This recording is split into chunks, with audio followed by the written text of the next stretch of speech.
My name is Hassan Sorrells, and this is the Leadership Lessons from the Great Books podcast, Shorts. There's no co-host on these Shorts episodes. We have extended the time on these shorter episodes from 5 to 6 minutes to 15 to 20 minutes for this season.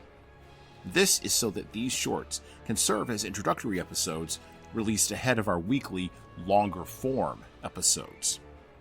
But don't worry, I will still let you know my observations, ideas, thoughts, or rants about the literature, philosophy, psychology, and even the theology of leadership, particularly as we prepare for the restoration of leadership and leadership principles during the next historical high in America. Why these episodes? Well, because listening to me talk about leadership for now around 15 to 20 minutes is still better than reading and trying to understand yet another business book. Even that business book that you bought with that famous person's name as the author, but you haven't applied any of the principles from that book to your leadership practices. At least not yet. I've said this before on this show. The fact is, we, meaning every human being you know, don't all share the same world view. Due to the vagaries of genetics, environment, choices, and even the types of messages we take in and the types of messages we reject, our worldviews are shaped in different ways. This molding, of course, leads to different outcomes for different people in the real world. Some outcomes are great, some are poor, and most outcomes are shockingly average. Sure, marketers, propagandists, politicians, and others seek to manipulate worldviews and their inputs to accomplish the goals they seek to achieve, but they don't realize that even they have worldviews that leak out of the bucket of their mouths and reveal their own internal motives and desires. They're not fooling anyone. In reality, no one is fooling anyone. Some people just decide to go along for the ride. At the bottom, when we strip away all the fluff and the nonsense, the reality is that there are two competing visions of human nature.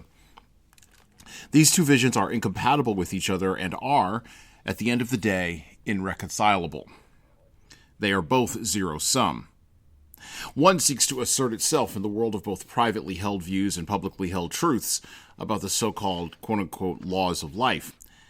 And to make matters even more complicated, most people can't even recognize, identify, and critically examine either of the two visions that undergird their own individualized and preciously held world views. These two visions, locked in negotiation and sometimes escalating into open conflict, are the fundamental reason we don't perceive the world in the same way. Here's an ancient example, and I quote, "And Adam knew Eve, his wife, and she conceived and bore Cain, and said, I have gotten a man from the Lord. And she again bore his brother Abel. And Abel was a keeper of sheep, but Cain was a tiller of the ground. And in the process of time it came to pass that Cain brought of the fruit of the ground an offering unto the Lord. And Abel he also brought of the firstlings of his flock and of the fat thereof. And the Lord had respect unto Abel and his offering, but unto Cain and to his offering he had no respect. And Cain was very wroth, and his countenance fell. And the Lord said unto Cain, Why art thou wroth, and why is thou countenance fallen? If thou doest well, shalt thou not be accepted? And if thou doest not well, sin lieth at the door. And unto thee shall be his desire, and thou shalt rule over him. And Cain talked with Abel his brother. And it came to pass, when they were in the field, that Cain rose up against Abel his brother, and slew him.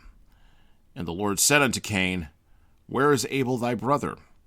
And he said, I know not. Am I my brother's keeper? Genesis 4, 1 through 9. Such as it has been since the beginning.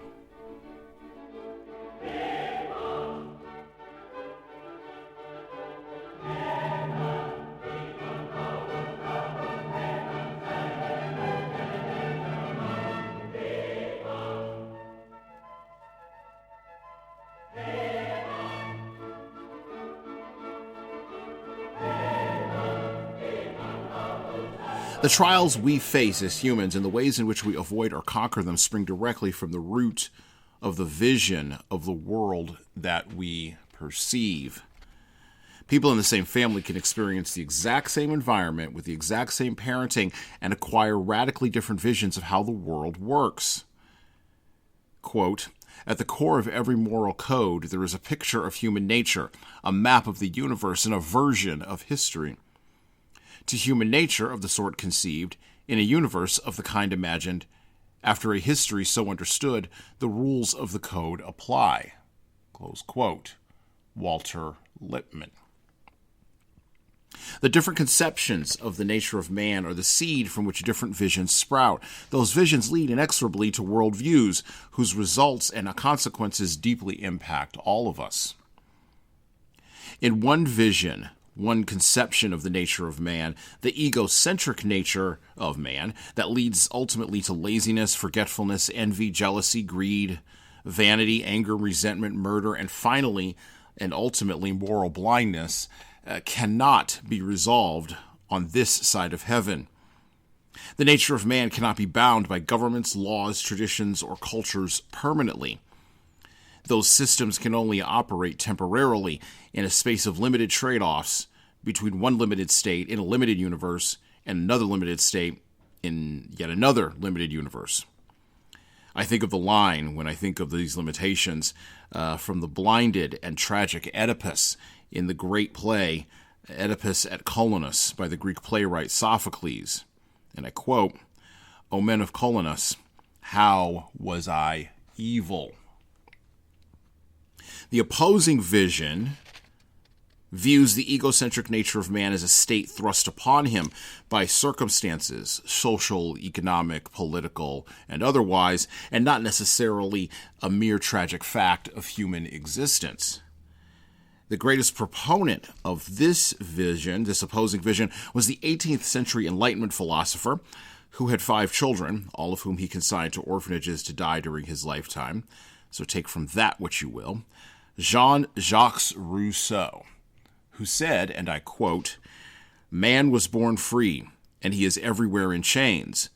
Those who think themselves the master of others are indeed greater slaves than they." Close quote. In his view, the nature of man matters not at all. If individual people's intentions in their actions are good in, quote-unquote, breaking the chains of social circumstances thrust upon him or her by current times or by past people long dead, or at least their actions are, quote-unquote, good as defined by tradition or culture or even the apparatus of the state we currently identify as government. These two visions compete deeply in the human heart. Cain, in the book of Genesis, possessed a Rousseauian vision. God was to blame for Abel's murder, not him. Sophocles, the playwright, possessed a tragic vision. Oedipus was tragic because his human nature was flawed from the beginning, and the Greek gods brooked no flaws in human beings.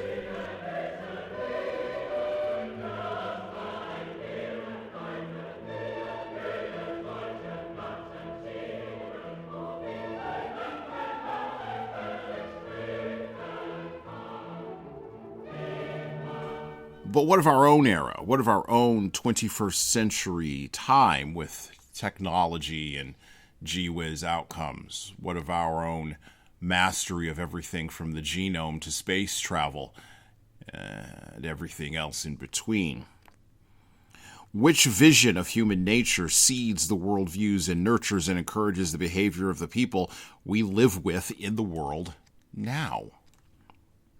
Well, in our time, in the West, and specifically in America, the vision of Cain, Rousseau, and ultimately Marx, and the current mayor of New York City, Zohan Mamdani, is winning the day. And it's winning the day in institutions that control public policy, that control mass media, that control higher education, and that are the dominant tastemakers of our American culture. In people's private lives, however, trade-offs and the brutal realities they lead to and elide are still very much the rule of the day.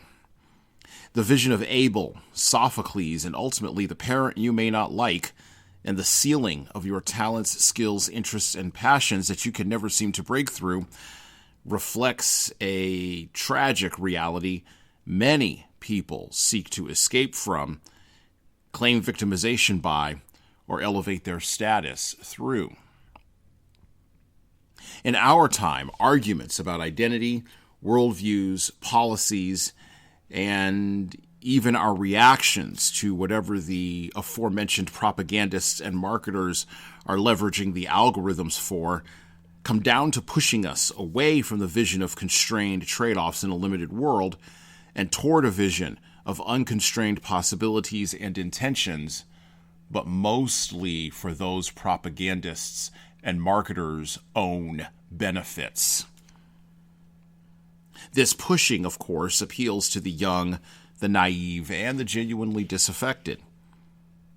This pushing, however, hits a reality ceiling very quickly, but that ceiling, or that hitting of that ceiling, is then narcotized away by dopaminergic distractions.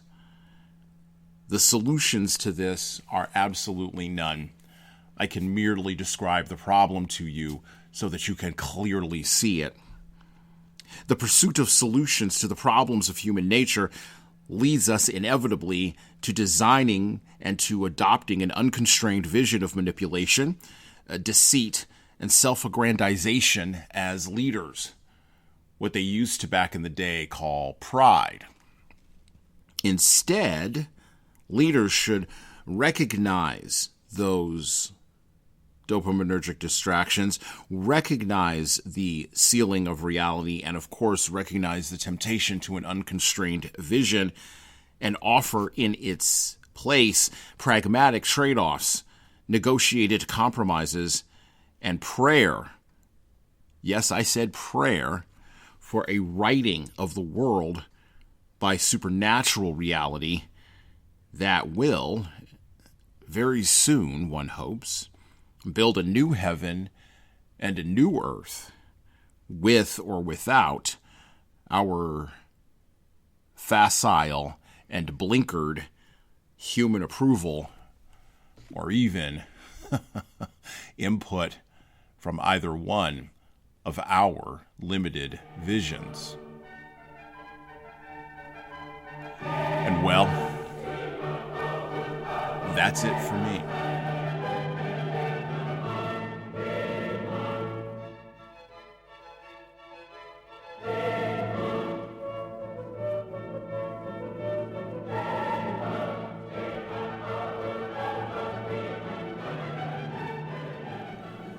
Are you ready to elevate your leadership journey through exploring the wisdom of the ages?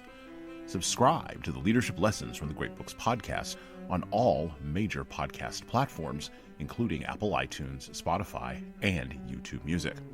You can also find us everywhere else podcasts are available. If you find value in our episodes, please leave a 5-star review on Apple, Spotify, and of course YouTube. We need those reviews to grow, and it is truly the easiest way to help other leaders and lovers of literature discover this show. And thank you for your support.